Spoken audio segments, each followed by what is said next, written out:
Hello' everyone. আই hope আপোনালোক আটাইয়ে ভালে আছে আৰু পঢ়া শুনা কৰি আছে। যিখিনি আমাৰ হাইস্কুলৰ ষ্টুডেণ্ট বা তাৰে আগৰ ষ্টুডেণ্ট আপোনালোকৰ কাৰণে গ্ৰামাৰ 0 to 100 বেটছটো আমি আৰম্ভ কৰিছিলোঁ আৰু বেটছটো ইতিমধ্যে আমাৰ আগবাঢ়ি আছে। কেইবাটাও ভিডিঅ' আমি এৰিলোঁ ইউটিউবত আৰু আপোনালোকে ইয়াৰে আগৰ ভিডিঅ'টোত টেন্স পঢ়িবলৈ পাইছে। টেন্সৰ যিখিনি বেচিক বস্তু আছিলে আৰু আৰম্ভণিৰ যিখিনি ভাগ আছিল আমি সেইখিনি পঢ়ুৱাইছিলোঁ আৰু যিখিনি ৰৈ গৈছিল সেই ৰৈ যোৱাখিনিৰ পৰা আজিৰ ক্লাছটোত আমি কণ্টিনিউ কৰিম। গতিকে আশা কৰোঁ ভিডিঅ'টো আপোনালোকে ধুনীয়াকৈ আৰম্ভণিৰ পৰা শেষলৈ মন দি চাব। যদি ভাল লাগিল তেতিয়া লাইক কৰিব আৰু কমেণ্ট এটা কৰি দিব আমাৰ চেনেলটো। ঠিক আছে, আহক ভিডিঅ'টো আৰম্ভ কৰোঁ। আপোনালোক আটাইকে স্বাগতম জনাইছোঁ ই কুহিপাত ছায়েন্সৰ আন এটা ভিডিঅ'লৈ। নমস্কাৰ, মই ইমন, আপোনালোকৰ ইংলিছ টিচাৰ আৰু আমি পঢ়ি আছিলোঁ টেন্স ফ্ৰম বেচিক্স। আজি পাৰ্ট 2টোত আমি ডিছকাছ কৰিম বাকী ৰৈ যোৱাখিনি, অৰ্থাৎ প্ৰেজেণ্ট টেন্সৰ গোটেইকেইটা ভাগ আমি ডিছকাছ কৰিলোঁ। প্ৰেজেণ্ট ইনডেফিনিট বা simple present, present continuous, present perfect আৰু প্ৰেজেণ্ট পাৰফেক্ট কণ্টিনিউৱাছ। এতিয়া পাষ্ট টেন্স আৰু ফিউচাৰ টেন্সৰো তেনেকৈ 4টাকৈ ভাগ আছে, নহয় জানো? গোটেই ভাগকেইটাৰ কথা আমি ইয়াতে ডিছকাছ কৰিম আজিৰ ভিডিঅ'টোত। গতিকে আহক পলম নকৰি ভিডিঅ'টো আৰম্ভ কৰি দিওঁ। প্ৰথমতে আমি যাম পাষ্ট টেন্সৰ ফালে। পাষ্ট টেন্স কি হয়? পাষ্ট টেন্স হয় অতীতকাল। অতীতকাল বুলি কওঁতে 10 বছৰ আগত হোৱা ঘটনা এটাও অতীত হ'ব পাৰে, যোৱাকালি হৈ যোৱা ঘটনা এটাও অতীত, 5 মিনিট আগত হৈ যোৱা ঘটনা এটাও অতীত হ'ব পাৰে। 5 মিনিট আগত হৈ যোৱা ঘটনাটো টেকনিকেলি অতীত নহয়, কিন্তু যদি লিখা হয় যে মই অমুকক দেখিছিলোঁ 5 মিনিট আগত, মই অমুকক দেখিছিলোঁ 1 ঘণ্টা আগতে, তেনেকুৱা ধৰণৰ বস্তুবিলাক পাষ্ট ইনডেফিনিট টেন্সত লিখা হয়। অতীতত কোনো বস্তু চলি আছিল, খেল এখন কোনো সময় ধৰি এক নিৰ্দিষ্ট সময় ধৰি চলি আছিল, তেনেকুৱা বস্তু বুজাবৰ কাৰণে কি কৰা যায়? পাষ্ট টেন্স ব্যৱহাৰ কৰা যায়। গতিকে পাষ্ট টেন্স মানেই অতীত আৰু পাষ্ট টেন্সৰ 4টা ভাগ। ঠিক তেনেকৈ প্ৰেজেণ্টত যেনেকৈ 4টা ভাগ আছিলে, ঠিক একে নিচিনাকে পাষ্ট টেন্সতো 4টা ভাগ আছে। সেইকেইটা হ'ল পাষ্ট ইনডেফিনিট বা চিম্পল পাষ্ট, পাষ্ট কণ্টিনিউৱাছ বা পাষ্ট প্ৰগ্ৰেছিভ, তাৰপিছত আহিব পাষ্ট কি পাষ্ট পাৰফেক্ট আহিব আৰু তাৰপিছত আহিব পাষ্ট পাৰফেক্ট কণ্টিনিউৱাছ নাইবা পাৰফেক্ট প্ৰগ্ৰেছিভ। ঠিক আছে, সেইখিনিয়ে হ'ল পাষ্ট টেন্সৰ ভাগ। প্ৰথম আমি চিম্পল পাষ্টৰ বিষয়ে পঢ়িম। ইয়াক কি বুলি কোৱা যায়? ইয়াক পাষ্ট ইনডেফিনিট বুলিও কয়। পাষ্ট ইনডেফিনিট বুলিও কয়।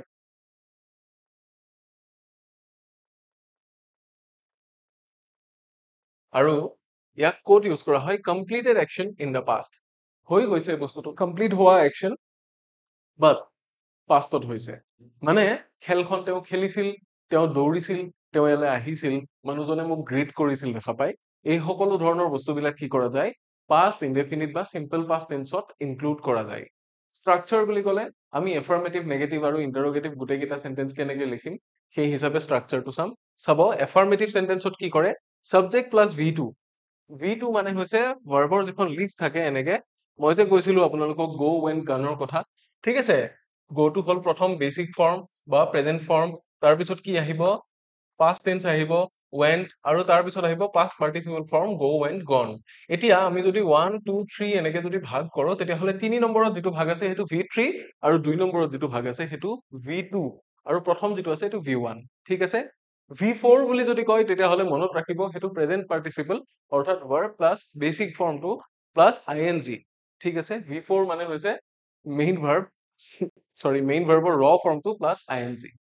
সেইটো কি বুলি কয়? সেইটো প্ৰেজেন্ট পাৰ্টিচিপল বুলিও কয়। গতিকে ক'বলগীয়া এয়াই। ঠিক আছে, এফাৰ্মেটিভত কি কৰে? ছাবজেক্ট প্লাছ V2, অৰ্থাৎ ভাৰ্বৰ যিটো পাষ্ট টেন্স আছে, যিটো পাষ্ট ফৰ্ম আছে, সেইটো বহিব।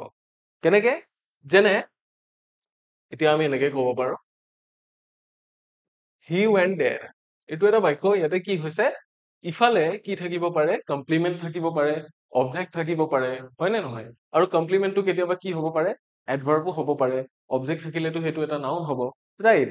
এতিয়া হিটো কি? ছাবজেক্টটো এটা প্ৰনাউন, কিন্তু ই এটা ছাবজেক্ট আৰু যিটো ভাৰ্ব আছে সেইটো কি হৈ আছে? V2, অৰ্থাৎ ভাৰ্বৰ পাষ্ট টেন্স, পাষ্ট ফৰ্মটো বহি আছে।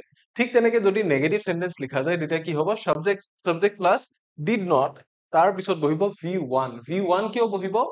V1 কিয় বহিব? কাৰণ যিটো নট আছিল সেইটো ক'ত বহিলে? অলৰেডি ডিড, তাৰমানে ডু ভাৰ্বটো আমি ব্যৱহাৰ কৰিছো। ডু নট ব্যৱহাৰ যেনেকে কৰো তেনেকে তাৰ সলনি ডু ভাৰ্বৰ পাষ্ট ফৰ্মটো আমি ইয়াত ইউজেই কৰিছো হেল্পিং ভাৰ্বৰ ক্ষেত্ৰত। গতিকে যদিহে ইয়াতে আমি পাষ্ট টেন্স অলৰেডি ইউজ কৰিছো, we cannot use double past in a single sentence. ঠিক আছে, সেইকাৰণে ইয়াৰে পিছৰ যিটো ভাৰ্ব সেইটো তাৰ বেচিক ফৰ্মত, অৰ্থাৎ তাৰ ৰ বা V1 ফৰ্মত বহিব। ঠিক আছে, গতিকে কেনেকুৱা হ'ব? হি ৱেন্ট দেয়াৰ, সেই বাক্যটো যদি আমি নেগেটিভকে লিখিব লাগে তেতিয়াহ'লে কি কৰিব লাগিব? হি ডিড নট, V1 টো কি হ'ব? V1 আছিলে গো, he did not go there, so this becomes the negative of the same sentence. ঠিক আছে, কিন্তু এয়া ট্ৰান্সফৰমেশ্যন নহয় দেই, ইয়াক ট্ৰান্সফৰমেশ্যন বুলি ভুল নকৰিব। ট্ৰান্সফৰমেশ্যন হলে ইয়াৰে ওলোটাটো আমি লিখিব নোৱাৰো, ট্ৰান্সফৰমেশ্যনত নিয়ম একে থাকে। I'll be coming to that later. তাৰ পিছত আহিব ইন্টাৰোগেটিভ, how we make an interrogative sentence in the simple past tense. Did আহিব, তাৰপিছত subject আহিব, তাৰপিছত আহিব V1। তেতিয়া কি হ'ব, এই যেটো there আছিলে এটো তাতে থাকিব, did টো আগত আহি যাব, যেতিয়া question সোধা যাব তেতিয়া কি হ'ব, subject টো কি আছিলে, did he go আহিব ইয়াতে, কাৰণ আমাৰ past tense টো already কিহে লৈ গ'ল, যেটো helping verb আছিলে সি খাই গ'ল past tense টো, গতিকে যেটো main verb আছিলে সি নিজৰ basic formতে বহিব। did he go, কলে গ'ল, there, then আহিব এটা question mark, then আহিব এটা question mark। yes, দেখিছে V1 ৰ পিছত question mark এটা দিয়া আছে, please do not miss it, এটো যদি মিস কৰে তেতিয়া হলে গণ্ডগোল হৈ যাব।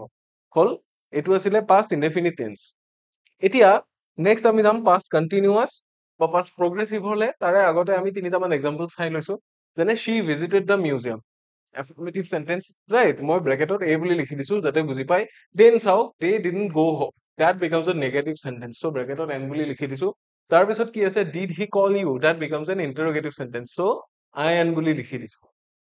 id লিখিলে id imperative sentence ও হয়, সেইকাৰণে মই in বুলি লিখিছো, so that you can distinguish it by looking at did he call you। so তিনিটা বেলেগ বেলেগ টাইপৰ সেন্টেন্স কি কি হয়, এটা এফাৰ্মেটিভ, এটা নেগেটিভ, এটা ইন্টাৰোগেটিভ সেন্টেন্স, কিন্তু গোটেই কেইটা past indefinite tenseত লিখা আছে। ঠিক আছে, past indefinite tense is over।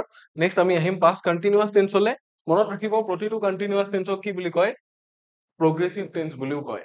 ঠিক আছে, so ইয়াতে কি হয়, ongoing actions at a specific time in the past, pastৰ অতীতৰ এটা স্পেচিফিক টাইমত কি হৈছিল, এটা কাম চলি আছিলে, এক নিৰ্দিষ্ট সময় ধৰি বুলি কোৱা নাই দেই, আমাক কি কোৱা নাই, এক পাৰ্টিকুলাৰ পইণ্ট অফ টাইম বা এক পাৰ্টিকুলাৰ পিৰিয়ড অফ টাইম ধৰি এটা বস্তু হৈ আছিল বুলি কোৱা নাই, জাষ্ট এটোৱে কৈছে যে চলি আছিল। মই যেতিয়া গৈছিলো চিনেমাখন চলি আছিল, মই হলত যেতিয়া সোমাইছিলো মানুহবোৰ বহি আছিল, ৰাইট? মই ষ্টেডিয়ামত যেতিয়া সোমাইছিলো খেলখন চলি আছিল। এয়াই হল কি, পাষ্ট কন্টিনিউয়াস, মানে অতীতৰ এটা পাৰ্টিকুলাৰ পইণ্টত এটা কাম চলি আছিল বা হৈ আছিল, মুভমেন্ট এটা দেখুৱাইছে, কন্টিনিউয়েশন এটা দেখুৱাইছে। আৰু ইয়াৰ ষ্ট্ৰাকচাৰটো কেনেকুৱা হয়, ষ্ট্ৰাকচাৰটো কেনেকুৱা হ'ব, এফাৰ্মেটিভ সেন্টেন্স লিখিলে subject plus was or were। এতিয়া was or were কি হ'ব, যদিহে সাবজেক্টটো যদি থাৰ্ড পাৰসন সিঙ্গুলাৰ নাম্বাৰ হয় then it becomes was, otherwise কি হ'ব, were। এতিয়া থাৰ্ড পাৰসন সিঙ্গুলাৰ নাম্বাৰ নহয়, ইয়াতে কি হ'ব, ফাৰ্স্ট পাৰসন সিঙ্গুলাৰ নাম্বাৰটো হ'ব, কিন্তু সেকেন্ড পাৰসন হলে সিঙ্গুলাৰে হওক প্লুৰেলে হওক ই were হ'ব। ঠিক আছে, মনত ৰাখিব। তাৰপিছত v1 plus ing, v1 plus ing ইয়াক আমি কি বুলি কওঁ, v1 plus ing ৰ বেলেগ বেলেগ ৰূপ আছে, ইয়াক আমি প্ৰেজেন্ট পাৰ্টিসিপল বুলিও কওঁ, ৰাইট? আৰু কেতিয়াবা আমি জেৰান হিচাপে ব্যৱহাৰ কৰো, জেৰান কাক কয় মই সেয়াও বুজাই দিম বাৰু। তাৰপিছত কি, নেগেটিভ যদি ইউজ কৰা হয় তেতিয়া সাবজেক্ট was বা were তাৰে লগত not, তাৰপিছত কি v1 plus ing, মানে মই এনেকে লিখিব পাৰো, কি লিখিব পাৰো, it was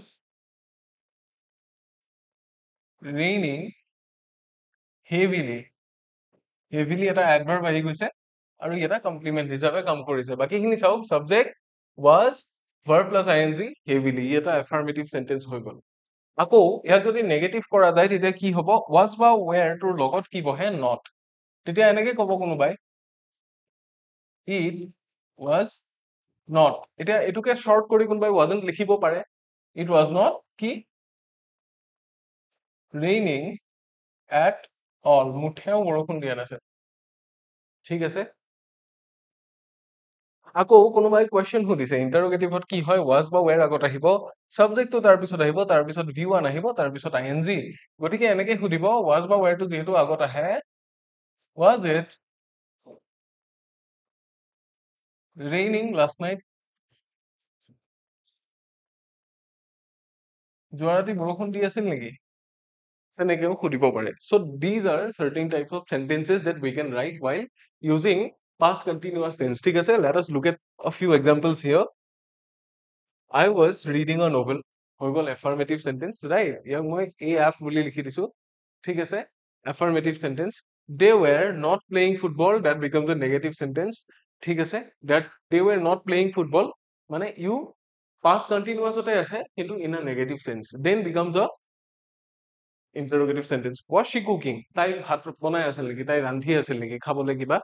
So এইটো কি, এইটো international question, sorry interrogative question, international নহয়, interrogative question. তাৰপিছত কি আহিব, past perfect tense আহিব। এতিয়া past perfect tense ক'ত ব্যৱহাৰ কৰা যায়?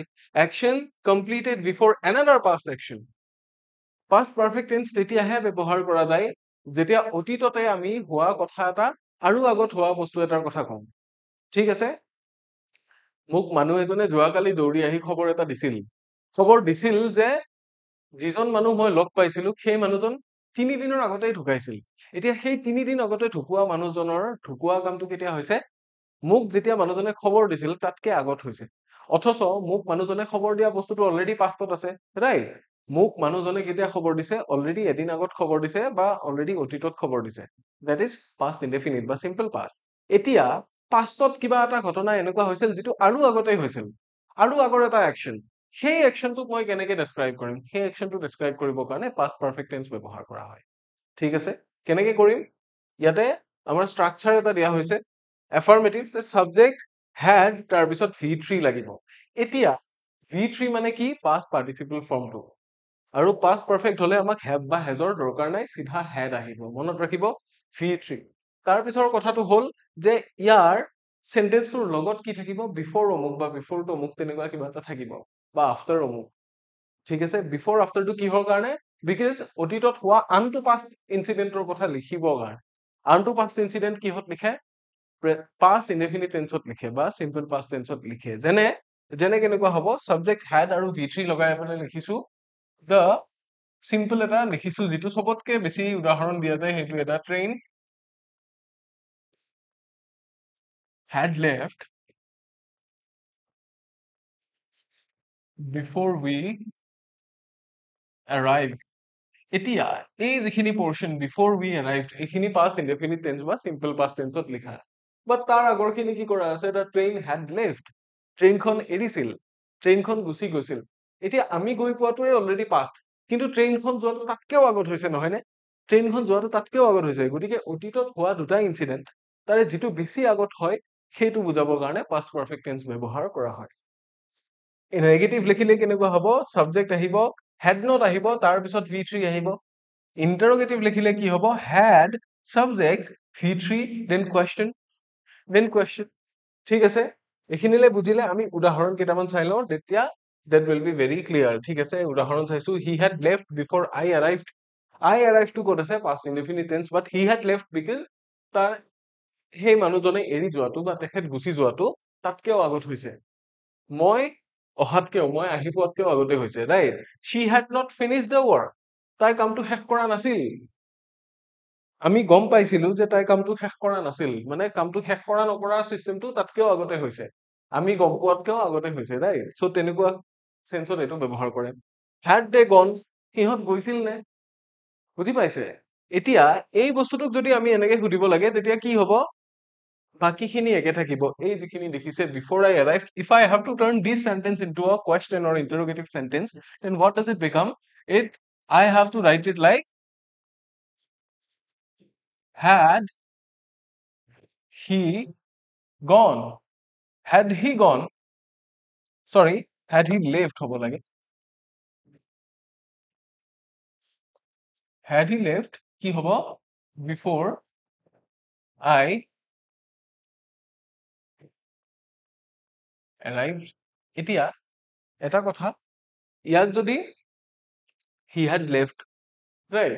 So ইয়াক যদি মই question কৰিব লাগে তেতিয়া কি হ'ব? questionটো কেনেকুৱা হ'ব? question tagৰ ক্ষেত্ৰত আপোনালোকে পাইছে যেতিয়া statementটো affirmative থাকে, questionটো negative হৈ যায়। statementটো যেতিয়া negative থাকে, question tagটো তেতিয়া affirmative হৈ যায়, right? So ইয়াতেও তেনেকুৱা ধৰণৰ খেল এটা হয়। I'll be coming to that afterwards, যেতিয়া আমি transformation of sentences শিকিম। transformation কেতিয়া শিকিম? sentences পঢ়িম আগতে, তাৰপিছত আমি sentencesৰ transformation শিকিম। sentences দুই প্ৰকাৰে ভাগ কৰা হয়, right? গোটেইখিনি শিকিম, সেই দুই ধৰণৰ ট্ৰান্সফৰমেশন আমি শিকিম। এটা কথা কৈ থৈ দিছো যে এনেকে লিখা যাব, had he left before I arrived। এইটো এটা কুৱেশ্যন হৈ গ'ল। এতিয়া এই before I arrived এই পাৰ্টিকল খিনি যে থাকিল ইয়াতে, এইখিনি এনেকে থাকিব, কিন্তু যিখিনি মেইন পৰ্চন আছিল সেইখিনি হ'ল এইখিনি যিখিনি আমি পাষ্ট পাৰফেক্ট টেন্সত লিখিছো। দ্য আৰ্লি পৰ্চন, ঠিক আছে। সেইকাৰণে had they gone ইয়াতেও কুৱেশ্যনটো শেষ হ'ব পাৰে। জৰুৰী নহয় যে ইয়াৰ পিছত আৰু এটা পৰ্চন থাকিব যিটোৱে ইয়াৰে পিছত হোৱা কিবা এটা বস্তু ডেপিক্ট কৰিব।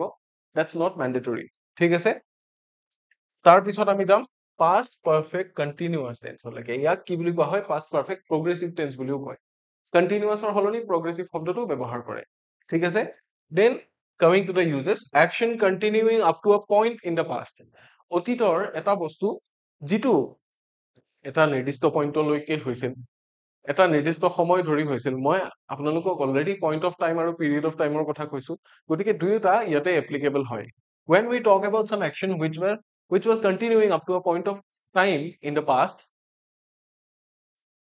the point of time and the period of time both are applicable in this case, ঠিক আছে। গতিকে ইয়াত সেন্টেন্স কেনেকে বনোৱা হয়? এফাৰ্মেটিভ সেন্টেন্স হ'ব লাগিলে সাবজেক্ট had been তাৰপিছত V1 প্লাছ ing লিখা হয়, ঠিক আছে। যেনে এনেকে মই লিখিব পাৰো I had been, এইটো এটা ফ্ৰেজেল ভাৰ্ব আহি গ'ল বাৰু, সেইকাৰণে পাৰ্টিকলটো আহি গ'ল। লুকিং ফৰটো কি নহয়? প্ৰেপজিচন নহয়, এই ফ্ৰেজেল ভাৰ্বটোৰ পাৰ্টিকল, ঠিক আছে। Looking for my cat for 2 months. So if I write a sentence just like this, এইটো হ'ব নে নহ'ব? এইটো হ'ব, হয়নে? মই 2 মাহ ধৰি কি কৰি আছিলো? মোৰ মেকুৰীটো বিচাৰি আছিলো। মেকুৰী এজনী আছিলে, পোহনীয়া, হেৰাই গ'ল, মই বিচাৰি আছিলো। I was looking for that. I was not looking for that, I had been looking for that for almost 2 months, ঠিক আছে। তেনেকে লিখা হয়। নেগেটিভ হলে সাবজেক্ট হ'ব, had not been আহিব, তাৰ পিছত V1, তাৰ পিছত ing। আকৌ ইন্টাৰোগেটিভ লিখিলে had আহিব, সাবজেক্ট, তাৰ পিছত been আহিব, তাৰ পিছত V1 প্লাছ ing আহিব। বুজি পালে? এনেকুৱা ধৰণে কৰা যায়। had টো প্ৰথমতে আহিব, সাবজেক্ট, তাৰে পিছত been আহিব, মানে had আৰু been কি হৈ যায়? সেপাৰেট হৈ যায়। in such cases had আৰু been সেপাৰেট হৈ যায়, ঠিক আছে। এনেকে কি কৰা হয়? লিখা হয়। সো এয়া আছিল আমাৰ past perfect continuous tense। এতিয়া আমি এক্সাম্পল কেইটামান চাম। I had been waiting for an hour, মই এঘন্টা ধৰি ৰখি আছিলো। They had not been living there long, সিহঁত তাতে বেছি দিন ধৰি বাস কৰা নাছিল। She had she been sleeping, তাই শুই আছিল নেকি? মানে এইখিনি সময়, ইমান সময় কি তাই শুই আছিল নেকি? সো এনেকুৱা ক্ষেত্ৰত was she sleeping নহয়, had she been sleeping হ'ব, ঠিক আছে। এক নিৰ্দিষ্ট পইণ্ট অফ টাইম বা এক নিৰ্দিষ্ট পিৰিয়ড অফ টাইমৰ কথা ইয়াতে সোধা হৈছে, even though it is not mentioned clearly, ঠিক আছে। তাৰপিছত আমি যাম ফিউচাৰ টেন্সৰ ফালে। এতিয়া যিকোনো বস্তু যিটো এতিয়ালৈ হোৱা নাই, আগতে হোৱা নাছিল, কিন্তু ভৱিষ্যতে হ'ব। যেনিবা অহাকালি মই কমলা ৰঙৰ চোলা এটা পিন্ধি আহিম, অহাকালি মই ক'লা পেণ্ট এটা পিন্ধি আহিম, ৰাইট। এইটো কি? এটা এক্সপেক্টেশন বা এটা প্লেনিং, এটা মেনিফেষ্টেশন। সো এই ধৰণৰ যিমান বস্তু আছে ফিউচাৰত হ'ব বা হ'ব বুলি আমি আশা কৰো, সেই সকলোবোৰেই হৈছে ফিউচাৰ টেন্স। অহাকালি এইখিনি সময়ত খেলখন চলি থাকিব, ৰাইট। অহাকালি এইখিনি সময়ত কি হৈ থাকিব? গেম এটা চলি থাকিব। আজি বোলে গধূলি এখন ৱেবিনাৰ চলি থাকিব। সো এই গোটেইখিনি বস্তু এতিয়ালৈ হোৱা নাই, but we are manifesting all this things to happen, ঠিক আছে। গতিকে সেয়া হ'ল ফিউচাৰ টেন্স। ফিউচাৰ টেন্স বুলি ক'লে আমি সেয়াই বুজো। ইয়াৰে 4টা ভাগৰ ভিতৰত প্ৰথম ভাগটো হ'ল চিম্পল ফিউচাৰ। ইয়াক কি বুলি কোৱা যায়? চিম্পল ফিউচাৰক ফিউচাৰ ইনডেফিনিট বুলিও কোৱা যায়, ঠিক আছে। তাৰে ইউজেছটো কেনেকুৱা? ইউজেছটো হ'ল action that will happen in the future, যিবোৰ ফিউচাৰত হ'ব। চিম্পলি তেনেকেই কোৱা হয়। কেনেকে লিখে? এফাৰ্মেটিভ সেন্টেন্সটো লিখিবলৈ হলে সাবজেক্ট প্লাছ উইল বা শ্যাল, তাৰপিছত V1 লাগিব। যেনে এনেকে মই যদি লিখি দিওঁ, সৰি, যদি মই লিখি দিওঁ হি উইল কাম, হৈ গ'ল এটা ফিউচাৰ ইনডেফিনিট টেন্সৰ বাক্য হৈ গ'ল, এফাৰ্মেটিভ বাক্য। কিন্তু যদি নেগেটিভ লিখিব লাগে, সাবজেক্টৰ লগত উইল বা শ্যালৰ লগত কি বহিব? নট বহিব, তাৰপিছত V1 হ'ব। বুজি পাইছে? যেনে হি উইল নট কাম, তেতিয়া কি হ'ব? এইটো এটা নেগেটিভ সেন্টেন্স হৈ যাব। আকৌ ইন্টাৰোগেটিভ বনাব লাগিলে উইল বা শ্যালটো আগত আহিব, তাৰপিছত সাবজেক্ট আহিব, আৰু তাৰপিছত আহিব V1। চিম্পল, বহুত চিম্পল, হয় নে নহয়? গতিকে চিম্পল ফিউচাৰৰ বাক্যবিলাক এনেকে বনোৱা যায়। খালি মনত ৰাখিব ক'ত ইউজ কৰে, যে এইটো ভৱিষ্যতে হ'ব, এইটো নহ'ব, বা এইটো হ'বনে। চিম্পল একেটা কথা ক'বৰ কাৰণে চিম্পল ফিউচাৰ টেন্স বা ফিউচাৰ ইনডেফিনিট টেন্স ব্যৱহাৰ কৰা যায়। Then comes future continuous, but before that we need to go through a few examples given here. I will call you tomorrow, this is again future indefinite and এইটো এটা affirmative sentence. Affirmative মানে হয় বোধক, ঠিক আছে, affirm কৰে এইটোৱে। she will not attend the meeting, that is a negative sentence. মিটিংখন তাই এটেন্ড নকৰিব বুলি কৈছে, নেগেটিভ সেন্টেন্স এটা, ঠিক আছে। will they arrive on time, এটা কোৱেশ্চন সোধা হৈ গৈছে ভৱিষ্যতৰ এটা একচনক লৈ যে সিহঁত সময়ত আহি পাব নে নাপাব, ঠিক আছে। অন টাইমটো এটা বেলেগ টাইম পাৰ্টিকল, তাৰ বাহিৰে চাওক will they arrive, so this follows the actual structure। তাতে যেটো দিয়া আছিলে ইন্টাৰোগেটিভ সেন্টেন্সৰ যেটো স্ট্ৰাকচাৰ হ'ব, এইটো একচুৱেল স্ট্ৰাকচাৰ, অন টাইমটো আমি লগাই দিছো কমপ্লিমেন্টাৰী, ঠিক আছে। তেনেকে লিখা হয়। তাৰ পিছত আমি যাম ফিউচাৰ কন্টিনিউয়াস টেন্সলে। এটা কন্টিনিউয়াস মানেটো হৈ থকা বা চলি থকা, আপোনালোকে গমেই পায়। ফিউচাৰত যেটো বস্তু হৈ থাকিব বা চলি থাকিব, হেয়াই ফিউচাৰ কন্টিনিউয়াস, মানে action that will be going on at আ ফিউচাৰ টাইম, যেটো বস্তু হৈ থাকিব, চলি থাকিব। সেইটো বাক্য কেনেকে লিখা হয়, সাবজেক্ট লিখা হয়, তাৰ পিছত আহিব উইল বি বা শ্যাল বি। সদায় উইল বি নাহে, কেতিয়াবা উইল বিৰ লগত শ্যাল বিও আহে, বুজি পাইছেনে? গতিকে ইয়াক অবলিক দি পেলাই আমি এনেকেও লিখিব পাৰো, উইল বি বা শ্যাল বি, এটো আহিব। I shall be sleeping বুলি কম মই, I will be sleeping বুলি নকওঁ, ৰাইট। এতিয়া এটা কথা, ইম্পৰ্টেন্ট কথা এটা কওঁ, শ্যাল উইলৰ কথা যিহেতু হৈ আছে, য'ত শ্যাল ব্যৱহাৰ হয় তাত যদি শ্যালৰ সলনি উইল ব্যৱহাৰ কৰা হয় তেতিয়াহ'লে কি কৰা যায়, জোৰ বুজোৱা যায়। তাৰ মানে সেই কাৰণে we will বুলি কয়, we will overcome হলে কি হ'ব, আমি সফল হ'ম। we shall overcome বুলি কিয় কয়, আমি সফল হ'মেই, তাৰ মানে বুজি পাইছেনে? আমি হ'মেই সফল বুলি কয় অসমীয়াত, বুজি পাইছে? সেই কাৰণে য'ত উইলৰ জাগাত শ্যাল ব্যৱহাৰ কৰা হয় সেইটোৱে জোৰ বুজায়, য'ত শ্যালৰ জাগাত উইল ব্যৱহাৰ কৰা হয় সেইটোৱে জোৰ বুজায়। যদি I shall go to my home, I shall sleep, I shall have a breakfast, এনেকে যদি নকৈ পেলাই I will sleep, I will have a breakfast, তাৰ মানে মই খামেই, মই শুমেই, জোৰ বুজাইছে, বুজি পাইছেনে? গতিকে শ্যাল বা উইলৰ খেলটো হ'ল সেইটো। তাৰ বাহিৰে ইয়াতে কি হ'ব, শ্যাল বি, উইল বিৰ সলনি শ্যাল বিও হ'ব পাৰে। আকৌ নেগেটিভ সেন্টেন্স যদি লিখা হয় তেতিয়াহ'লে সাবজেক্ট থাকিব, will not be হ'ব, ঠিক তেনেকে shall not be হ'ব ইয়াৰ সলনি। তাৰ পিছত আহিব v1 plus ing, আগৰটোতো v1 plus ing because present continuous tense। continuous tense ত সদায় মনত ৰাখিব, unless and until it's a passive voice, continuous tense ত সদায় v1 plus ing থাকিবই, passive voice ত নাথাকে। passive voice ত এটা being লিখা হয় এক্সট্ৰাকে, তাৰ পিছত মেইন ভাৰ্বটো থাৰ্ড ফৰ্মত লিখা হয়। সেই বিষয়ে ভয়েসত মই কম যেতিয়া ভয়েস পঢ়ুৱাম। ইন্টাৰোগেটিভ সেন্টেন্সত উইল বা শ্যাল দিয়া যাব, সাবজেক্টটো দিয়া যাব বি, তাৰ পিছত v1 ing, ঠিক আছে, তেনেকে লিখা যায়। সো ইয়াতে এইখিনিয়ে ফিউচাৰ কন্টিনিউয়াছৰ আমি কেইটামান উদাহৰণ এতিয়া চাম। Let us look at a few examples given here. He will be waiting for us, সি আমাৰ কাৰণে ৰখি থাকিব। সো সি ৰখি থকা কামটো কন্টিনিউয়াস প্ৰসেস এটা হিচাপে চলি থাকিব, will be waiting, ঠিক আছে।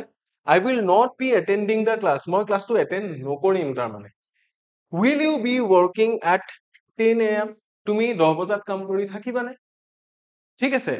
তেনেকে আকৌ যদি উই থাকে তেতিয়াহ'লে কি হয়, shall, shall we, তেনেকুৱা ধৰণৰ বস্তুবিলাক সোধে। তাৰ পিছত আহিব ফিউচাৰ পাৰফেক্ট। পাৰফেক্ট মানে কি, পাৰফেক্ট মানে হৈছে কমপ্লিট, সম্পূৰ্ণ। যেতিয়া কিবা এটা বস্তু কমপ্লিট হ'ব, তাৰ মানে actions that will be completed before a certain point in the future, before or by, ফিউচাৰৰ এটা পইণ্টৰ আগত বা ফিউচাৰৰ এটা পইণ্টৰ লৈকে কিবা এটা বস্তু শেষ হ'ব বুজালে সেইটোৱে ফিউচাৰ পাৰফেক্ট টেন্সত লিখা যায়। স্ট্ৰাকচাৰটো চাই লওক, তাৰপিছত আমি উদাহৰণ কম। এফাৰ্মেটিভ সেন্টেন্স যেতিয়া লিখা যায় প্ৰথম সাবজেক্ট আহে, তাৰপিছত উইল হেভ বা শ্যাল হেভ, তাৰপিছত আহিব v3। যেনে I shall have completed, এনেকে হৈ যায়, কিন্তু কি কমপ্লিট কৰিম, এটা অবজেক্ট ইয়াতে লাগিব। কেতিয়াবা অবজেক্ট নালাগে, ঠিক আছে। I shall have completed, ইয়াতে অবজেক্ট কি দিছো, my homework। এটা মই certain point of time এটা এড কৰি দিব পাৰো, যেনে by the evening, by the evening এনেকে এড কৰি মই দিব পাৰো, বাক্যটো complete. I shall have completed my homework by the evening। So ভৱিষ্যতে এটা certain point লৈকে বা সেই পইণ্টৰ ভিতৰত মোৰ কামটো কি হ'ব, কমপ্লিট হৈ যাব। নেগেটিভ লিখিলে কি লিখে, সাবজেক্ট আহিব, will not have বা shall not have আহে, তাৰপিছত v3 আহিব। তাৰপিছত ইন্টাৰোগেটিভ হলে কি হ'ব, উইল বা শ্যালটো আগত আহিব, তাৰপিছত সাবজেক্ট আহিব, তাৰপিছত হ্যাভ, তাৰপিছত আহিব v3। এতিয়া এই তিনিটা ক্যাটেগৰী আমি ইয়াতে যে দিলো, এই গোটেই কেইটাৰ এটা এটা উদাহৰণ আমি চাই লওঁ আহক। এই উদাহৰণ কেইটা কেনেকে দিয়া গৈছে, she will have reached by 5 pm। so by 5 pm টো এটা আনুমানিক পইণ্ট অফ টাইম, আনুমানিক পইণ্ট অফ টাইম, নট একিউৰেট, সেইকাৰণে by 5 pm দিছে, ঠিক আছে। তাই গৈ পোৱা কামটো কেতিয়ালে কমপ্লিট হ'ব 5 বজালৈকে কমপ্লিট হ'ব they won't have completed the task সিহঁতে কামটো কৰি শেষ নহ'ব আৰু এটা কথা মনত ৰাখিব won't মানে কি won't মানে will not আৰু shan't মানে হৈছে shall not future tense ৰ এইকেইটা short form আমি don't didn't এইবিলাক জানো doesn't এইবিলাক জানো কিন্তু won't আৰু shan't চবে নাজানে সেইটো কাৰণে কি কৰা গৈছে সেইটো কাৰণে এইখিনি এক্সট্ৰাকে দিছো will he have arrived সি আহি পাব নে ঠিক আছে তেনেকুৱা এইকেইটাই হ'ল ফিউচাৰ পাৰফেক্ট টেন্সৰ বাক্যৰ উদাহৰণ এবাৰ আমি যাম ফিউচাৰ পাৰফেক্ট কণ্টিনিউয়াছ টেন্সলৈকে এতিয়া কি হ'ব পাৰফেক্ট কণ্টিনিউয়াছ বুলি ক'লে সদায় বুজি পাব এটা নিৰ্দিষ্ট পইণ্ট অফ টাইমলৈকে বা এটা নিৰ্দিষ্ট সময় ধৰি কিবা এটা বস্তু হৈ আছে চলি আছে action that will continue up to a point in the future এনেকুৱা কিছুমান action যিবোৰ ভৱিষ্যতে এক নিৰ্দিষ্ট সময়লৈকে চলি থাকিব তাৰমানে 5 বছৰ পিছলৈকে 2030ৰ আজিৰ তাৰিখলৈকে মই তাত 5 বছৰ ধৰি বাস কৰি থাকিম এইটো বস্তু এতিয়া আৰম্ভ হৈছে বা আজিৰ পৰা আৰু কিছু বছৰ আগতে আৰম্ভ হৈছিল বা 2026লৈকে মই তাত 10 বছৰ ধৰি কিবা কৰি থাকিম তাৰমানে মই 2016তে আৰম্ভ কৰিছিলো কামটো এতিয়া আৰম্ভ হোৱা হ'ব পাৰে আগতে আৰম্ভ হোৱা হ'ব পাৰে কোনো মতলব নাই খালি আমি এটাই জানো যে এটা নিৰ্দিষ্ট পইণ্টলৈকে চলি থাকিব বা ইমান সময় ধৰি চলি থাকিব বুজি পাইছেনে সেইটোৱে বুজায় so সেয়া হ'ল future perfect continuous tenseৰ বাক্যৰ uses then we will come to the structure affirmative sentence যেতিয়া লিখা যায় subject আহিব will have been বা shall have been দুয়োটা ব্যৱহাৰ হ'ব ইয়াতে তাৰপিছত v1 আহিব তাৰপিছত ing আহিব আকৌ নেগেটিভ সেন্টেন্স এটা যেতিয়া লিখা হ'ব তেতিয়া সাবজেক্টৰ লগত কি আহিব will have been ৰ সলনি will not have been shall have been ৰ সলনি shall not have been আহিব তাৰপিছত v1 plus ing ঠিক আছে এটা কথা মনত ৰাখিব পাৰফেক্ট কন্টিনিউয়াছ হওক লাগিলে পাৰফেক্ট ৱৰ্ডটো আগত থাকক কিন্তু কন্টিনিউয়াছ যেতিয়া থাকে v1 plus ing is mandatory is compulsory interrogative sentence হলে কি কৰিম আমি will বা shall তাৰপিছত subject তাৰপিছত have been তাৰপিছত v1 plus ing গতিকে এয়াই হ'ল স্ট্ৰাকচাৰ আৰু এই স্ট্ৰাকচাৰ ফলো কৰি যদি আমি সেন্টেন্সেস লিখো তেতিয়া হলে we will get to see a few examples like just like these number 1 টো চাওক I will have been teaching for 5 years মই 5 বছৰ ধৰি পঢ়ুৱাই থাকিম কোনটো সময়লৈকে কোৱা নাই কিন্তু মই পঢ়ুৱাই থকা 5 বছৰ হ'ব আৰু কেতিয়া হ'ব বোলে অহা মাহত হ'ব বোলে 4 বছৰ বা 5 বছৰ আগতে এমাহ পিছৰ দিনটোত মই জয়েন কৰিছিলো আৰু এমাহ পিছলে মই পঢ়ুৱাই থকা 5 বছৰ হ'ব বা he will not have been sleeping সি শুই নাথাকিব তাৰমানে ঠিক আছে will she have been working তাই তেতিয়ালৈকে কাম কৰি থাকিবনে till a particular point in the future সেইটো বস্তু ইয়াতে কোৱা হৈছে বা সোধা হৈছে সো এনেকেই কি কৰা যায় এনেকেই ফিউচাৰ পাৰফেক্ট কন্টিনিউয়াছ টেন্সৰ বাক্যবিলাক লিখা যায় গতিকে টেন্সৰ বিষয়ে আমি গোটেইকেইটা ভাগৰ বিষয়ে ইতিমধ্যে ডিটেইলত পঢ়িলো আই হোপ এইখিনি বস্তু ইজিলি আপোনালোকে বুজি পাইছে মই যিমান পাৰি সৰলকে বুজাবলৈ চেষ্টা কৰিছো আৰু যদিহে কিবা নুবুজা থাকি গল আমাক কমেন্ট বক্সত জনাবলৈ নাপাহৰিব আমি সেইখিনি বেলেগ কোনোবা এটা ভিডিঅত বুজাবলৈ বা সেই সলিউশনছ খিনি দিবলৈ ট্ৰাই কৰিম ঠিক আছে গতিকে টেন্সৰ বিষয়ে ইমানখিনিয়ে আছিল আই হোপ আপোনালোকে কমপ্লিটলি বিষয়টো বুজিলে যদিহে নাই বুজা আমাক জনাব আৰু যদি বুজিলে এটা কমেন্ট কৰি আমাক জনাবলৈ নাপাহৰিব আজিলৈ ইমানেই ইয়াৰ পিছৰ ক্লাছত পুনৰ লগ পাম until next time take care